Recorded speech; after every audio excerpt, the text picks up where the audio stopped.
Picture a young man stepping off an airplane in a Pan Am captain's uniform. He is 20 years old. He has never logged a single hour in a cockpit.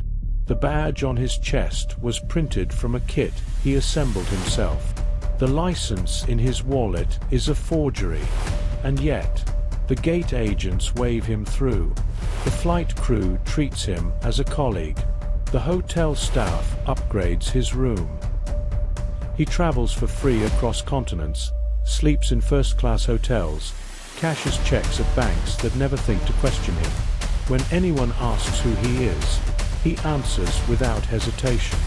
He is a Pan Am pilot, a Harvard-trained lawyer, a licensed physician, a sociology professor, a man who, between the ages of 16 and 21, fooled every institution he touched, and spent years running from a dedicated FBI unit that could never quite close the gap. That is the story Frank Abagnale Jr. told the world. And for 40 years, the world believed him. Banks hired him to protect them from fraud. The FBI consulted him on forgery. Steven Spielberg turned his memoir into a film starring Leonardo DiCaprio. He commanded speaking fees in the tens of thousands of dollars per appearance, standing on stages before corporate audiences who leaned forward, captivated, as he described the impossible crimes of his youth with the easy fluency of a man who had lived every detail. There was just one problem. According to multiple independent investigations, court documents, state prison records, letters written in his own hand, Frank Abagnale was behind bars during large portions of the years he claimed to be flying free across Europe in a stolen uniform. The hospitals had no record of him. The law firms had no record of him. Pan Am, when asked directly, reported no financial losses during the years he allegedly cost them millions.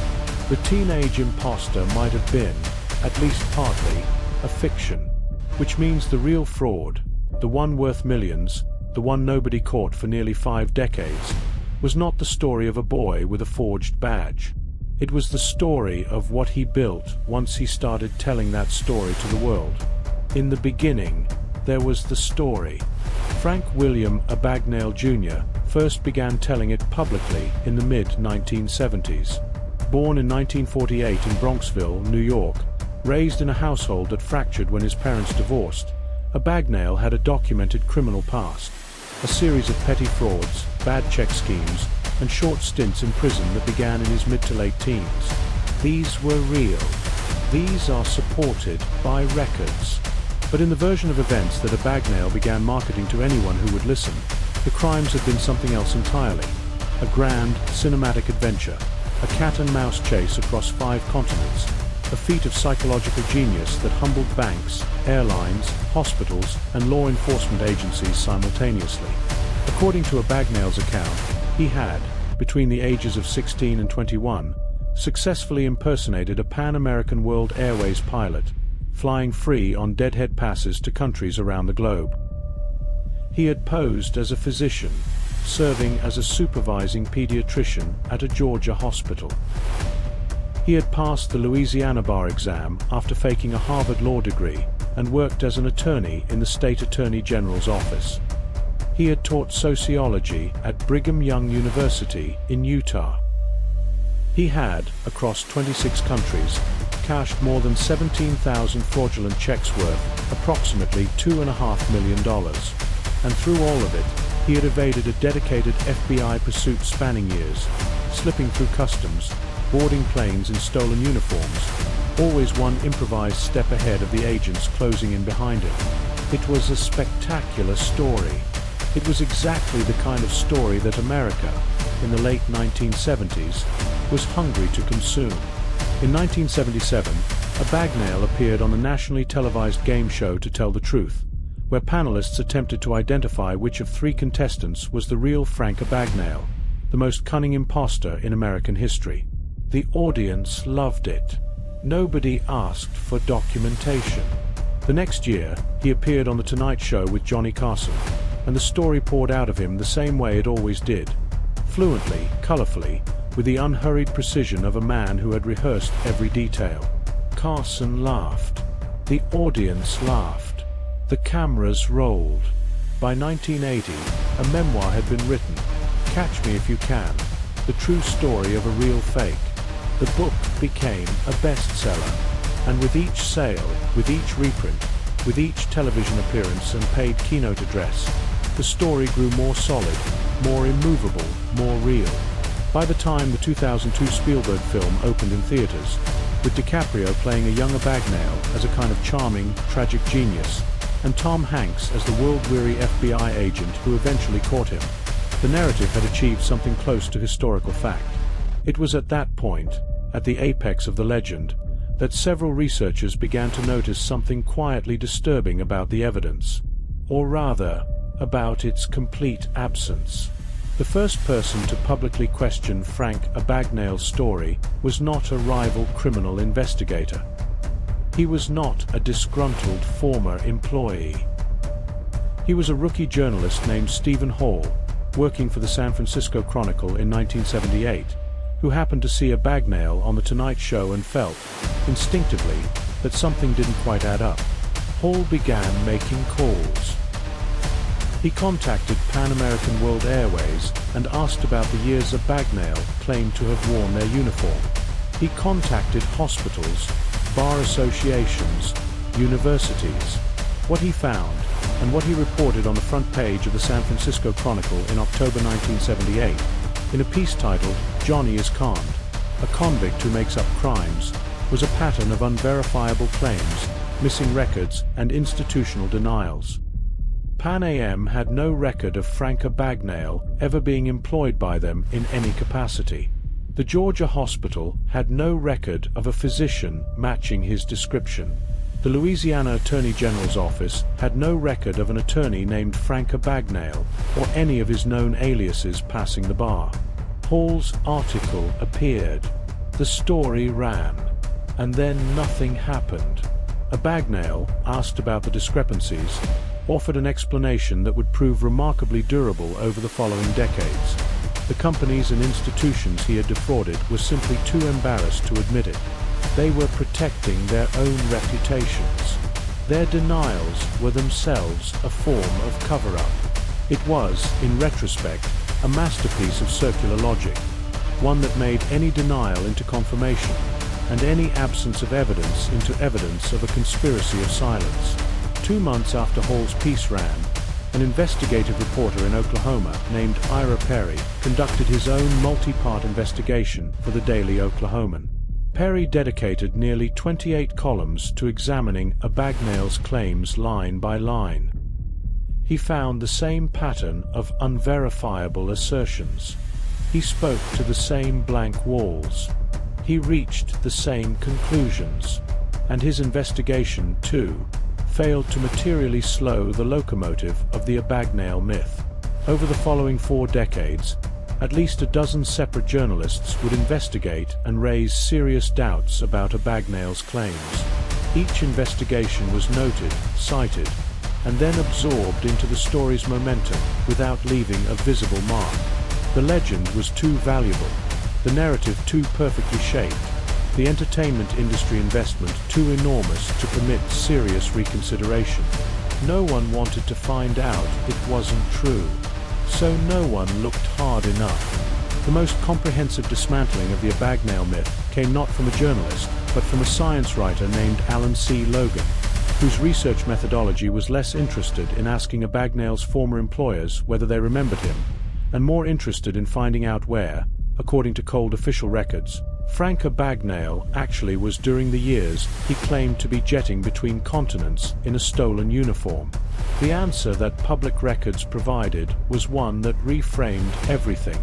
According to Logan's research, documented in his 2021 book The Greatest Hoax on Earth, Catching Truth, while we can, Frank Abagnale spent large portions of the years he claimed to be operating as a master imposter incarcerated in New York State Prison.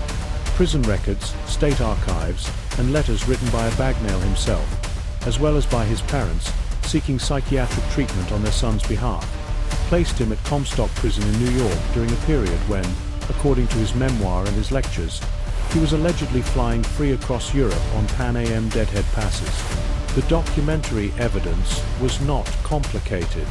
It was simply a matter of looking where no one had looked. Logan also located Paula Parks, a flight attendant who had briefly known Abagnale in 1970, and who provided a collection of letters that Abagnale had written to her parents while he was imprisoned in Baton Rouge, Louisiana.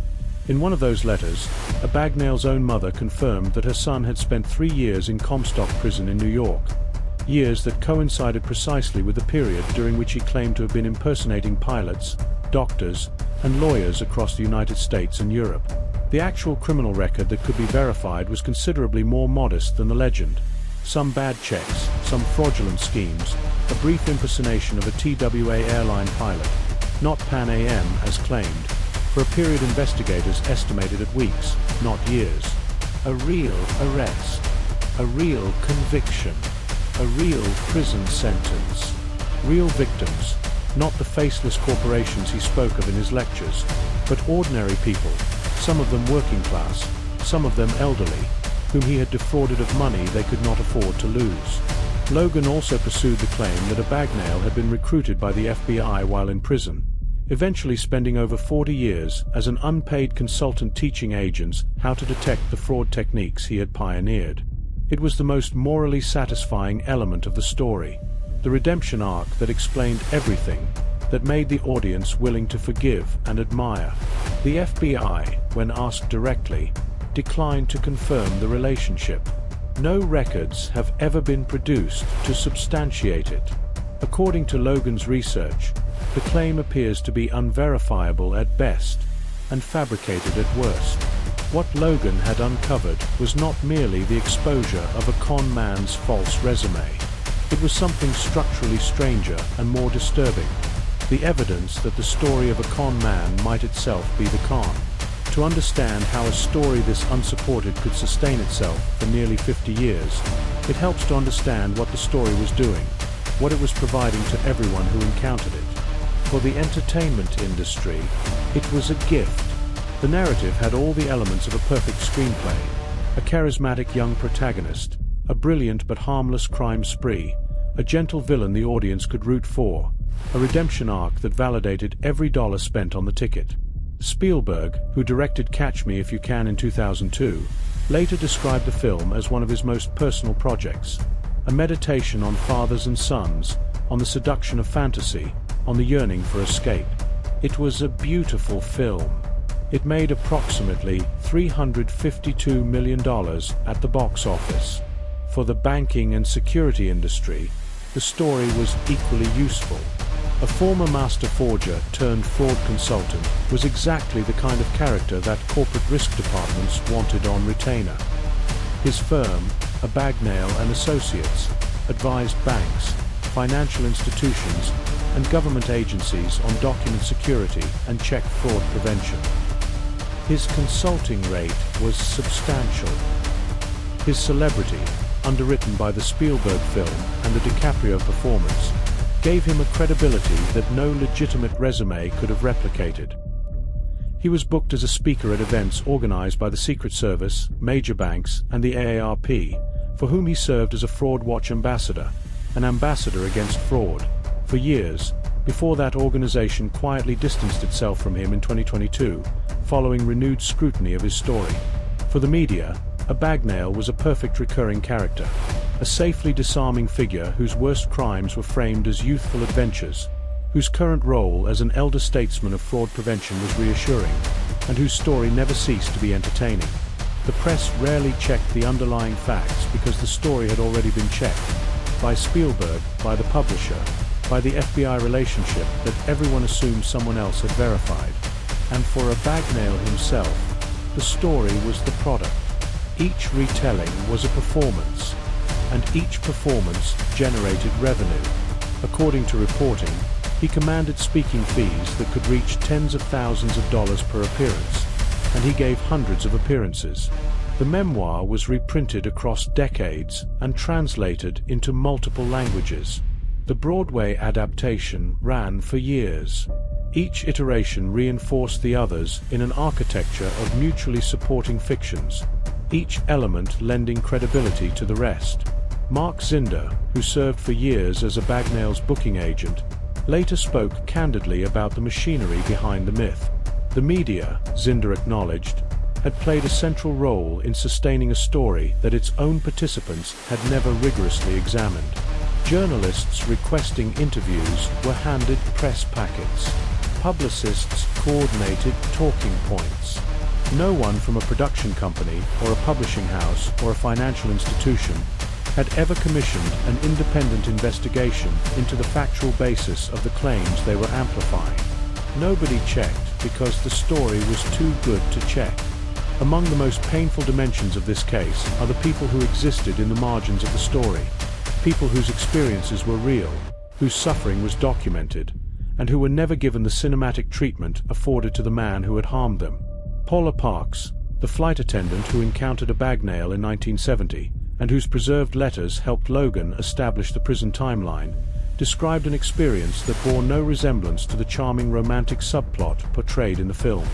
According to her account and the documents Logan reviewed, Abagnale was not a glamorous figure in her life. He was, by her description, persistent and unwanted, a man who followed her to Baton Rouge after a brief acquaintance, insinuated himself into her family's life, and manipulated her parents' trust to gain access to their home and finances. Her family was not wealthy. The money he took from them was money they had worked to save. The people who cashed Abagnale's fraudulent checks, the small business owners, the individuals, the ordinary working people who accepted what appeared to be legitimate instruments and discovered they were worthless, never appeared in the keynote addresses. In the memoir and the film, the victims were banks and airlines, faceless institutions with insurance policies and legal departments, entities whose losses were percentages of quarterly reports. This framing was, researchers noted, itself a construction. It made the crimes victimless in the audience's imagination. It made Abagnale's charm easier to admire. The real victims were small. They were individual, and they received no compensation, no acknowledgement, and no apology that the public record reflects.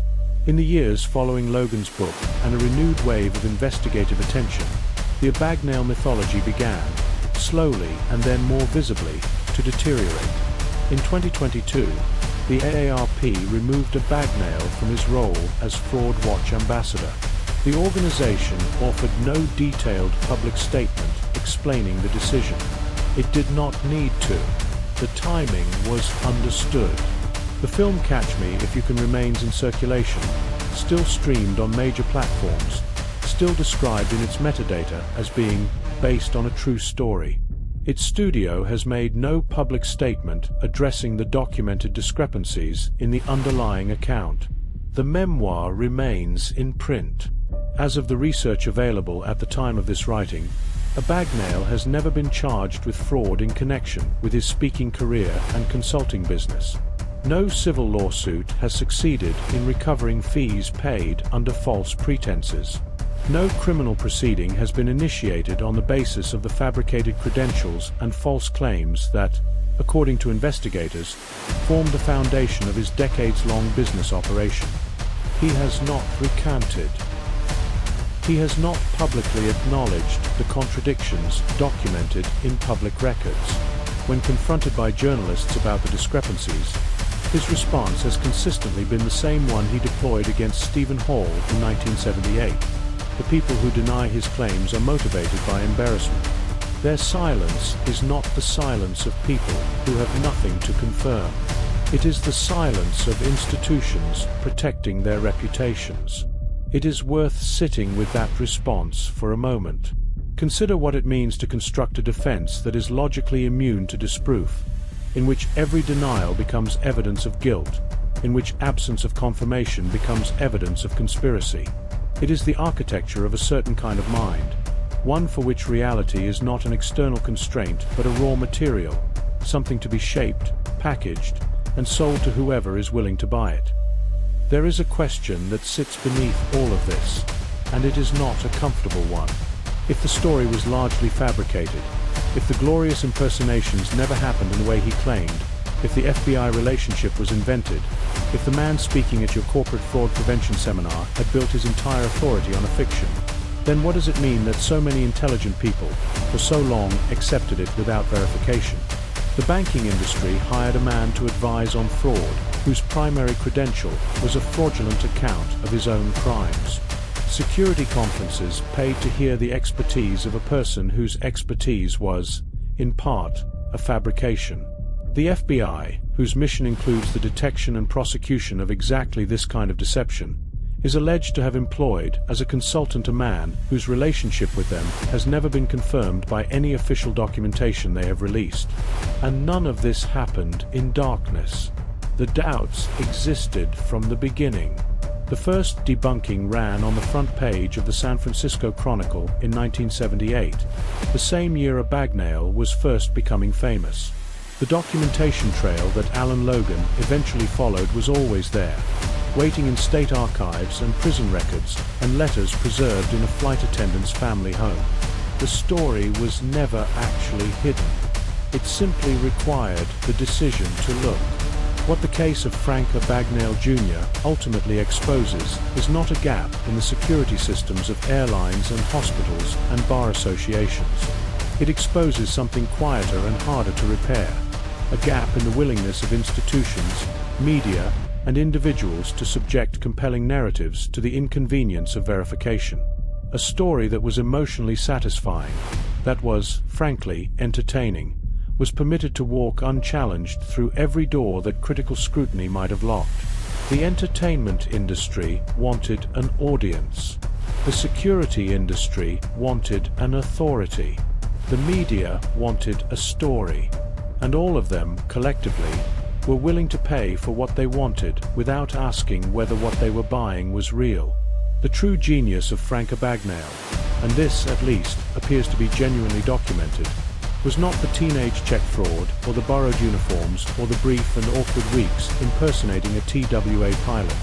The true genius was the understanding, reached perhaps intuitively and perhaps quite consciously, that in a world that wants to be told a great story, the story itself is the currency. You don't need to have done the things. You only need to make people believe you did. And the deepest con of all is not the one he ran.